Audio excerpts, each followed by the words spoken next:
Delhi NCR এলাকার পথ কুকুরদের নিয়ে উচ্চ আদালতের দেওয়া রায়ের প্রতিবাদ জানিয়ে শনিবার সন্ধ্যায় কৈলাসহরে এক প্রতিবাদ কর্মসূচি সংঘটিত করল পশুপ্রেমীরা। চলতি মাসে সর্বোচ্চ আদালত দিল্লি এনসিআর এলাকার রাস্তাঘাট থেকে সব পথ কুকুরকে তুলে আশ্রয়কেন্দ্রে রাখার নির্দেশ দেয়, যার মূল উদ্দেশ্য হল শিশু ও প্রবীণদের নিরাপত্তা নিশ্চিত করা ও র্যাবিস ঝুঁকি হ্রাস করা। তবে এই রায়ের বাস্তবায়ন ও নৈতিকতা নিয়ে এক বিরাট বিতর্ক উঠেছে। দেশের বিভিন্ন প্রান্তের পশুপ্রেমী ও স্বেচ্ছাসেবী সংস্থাগুলি আদালতের এই রায়ের কড়া প্রতিবাদ করেছেন।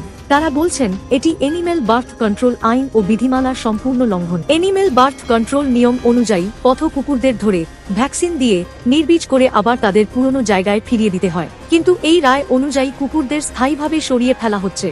দিল্লি এনসিআর এলাকার পথ কুকুরদের নিয়ে সর্বোচ্চ আদালতের রায়ের প্রতিবাদ জানিয়ে go green and help stray animals ও শুক্লা ফাউন্ডেশনের ব্যবস্থাপনায় শনিবার কৈলাসহরে এক প্রতিবাদ মিছিল সংগঠিত করে পশুপ্রেমীরা। মিছিলটি কৈলাসহর ঊনকোটি কলাক্ষেত্র থেকে শুরু হয়ে সেন্ট্রাল রোড, নেতাজি কর্নার সহ শহরের গুরুত্বপূর্ণ রাজপথ পরিক্রমা করে পুনরায় কলাক্ষেত্র প্রাঙ্গণে সমাপ্ত হয়। এই প্রতিবাদ কর্মসূচি সম্পর্কে বলতে গিয়ে গো green and help stray animals সংস্থার প্রতিষ্ঠাতা কুন্তলা সিনহা বলেন, উচ্চ আদালতের এই রায় অমানবিক। কয়েকটি জায়গায় নির্দিষ্ট কয়েকটি কুকুর হয়তো কাউকে কামড়াতে পারে, তাই বলে সকল কুকুরের প্রতি এমন সিদ্ধান্ত মেনে নেওয়া যায় না। পথ কুকুরদের ধরে ভ্যাকসিন দিয়ে নির্বীজ করে আবার তাদের পুরনো জায়গায় ফিরিয়ে দিলে সমস্যার সমাধান হবে। তাছাড়া হঠাৎ করে পথ কুকুর সরিয়ে ফেললে ইঁদুর বর্জ্যভোগ প্রাণীর সংখ্যা বেড়ে যাওয়ার আশঙ্কা আছে।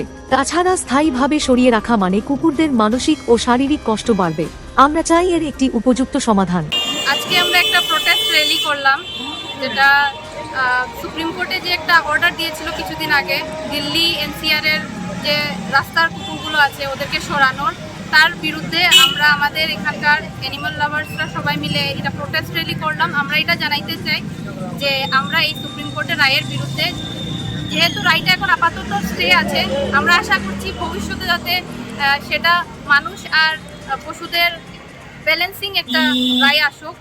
আর তার মধ্যে আমরা এটাও বলতে চাই যে শুধু এই পৃথিবীটা মানুষের বাঁচার জন্য না, এই কুকুরগুলোদের মানে কনস্টিটিউশনাল অধিকার আছে। ওরা এজ এ সিটিজেন, কিন্তু ইন্ডিয়ার সিটিজেন, রাস্তাতে ওদের থাকার অধিকার আছে।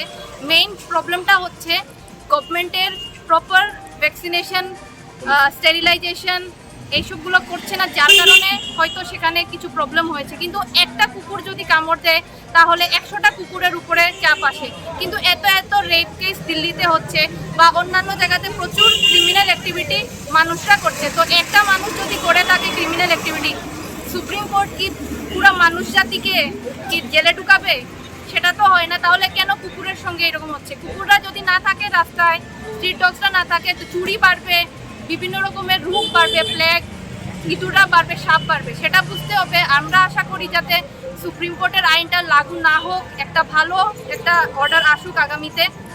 আর শুধু দিল্লিতে নয়, প্রত্যেকটা স্টেটে যাতে প্রত্যেকটা অ্যানিমাল লাভার এই পশুদের বিরুদ্ধে যদি কোনো এমন একটা নির্যাতন হোক বা এমন একটা অর্ডার পাস হয় যেটা পশুদের বিরুদ্ধে হোক, সেটাতে যাতে সবাই মিশে আমরা মানে এগিয়ে আসতে পারি আর সবার ভালোটা চিন্তা করতে পারি, সেটা মানুষের জন্য হোক মানে পশুদের জন্য হোক।